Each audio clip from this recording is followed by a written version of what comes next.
Kozhikode കുറ്റ്യാടിയിൽ acupuncture ക്യാമ്പിന്റെ സംഘാടകർക്കെതിരെ ആക്രമണം. Acupuncture എന്ന സ്ഥാപനം നടത്തിയ ക്യാമ്പിലേക്കാണ് ഒരു സംഘം ആളുകൾ അതിക്രമിച്ചു കയറി ആക്രമണം നടത്തിയത്.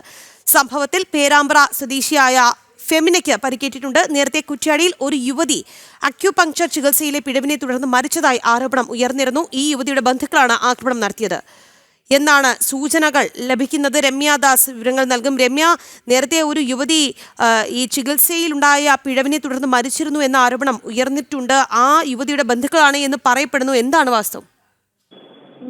രാഖി, കഴിഞ്ഞ ദിവസം രാവിലെ ആയിരുന്നു ഈ അക്യുപങ്ചർ എന്ന കുറ്റ്യാടിയിലെ ഒരു അക്യുപങ്ചർ സ്ഥാപനം ഒരു ക്യാമ്പ് സംഘടിപ്പിക്കുന്നത്. ഈ ക്യാമ്പിലേക്കാണ് ഏകദേശം ഒരു 11:30-ഓടെ നാട്ടുകാർ എത്തിച്ചേരുകയായിരുന്നു.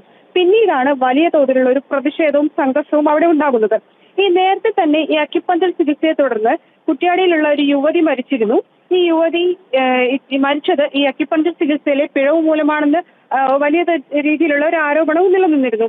ഈ യുവതിയുടെ ബന്ധുക്കളാണ് ഇത്തരത്തിൽ പ്രതിഷേധവുമായി ഈ ക്യാമ്പിലേക്ക് എത്തിയതെന്നാണ് ആരോപണം. ഈ ക്യാമ്പ് സംഘടിപ്പിച്ച ഫെമിന എന്ന യുവതിക്കാണ് ഈ അക്രമത്തിൽ പരിക്കേറ്റിട്ടുള്ളത്. കൈക്കും മുഖത്തും പരിക്കേറ്റ യുവതിയെ ആശുപത്രിയിൽ പ്രവേശിപ്പിച്ചിട്ടുണ്ട്. സംഭവത്തിൽ കുറ്റ്യാടി പോലീസും കേസെടുത്തിട്ടുണ്ട്. ശരി രമ്യ.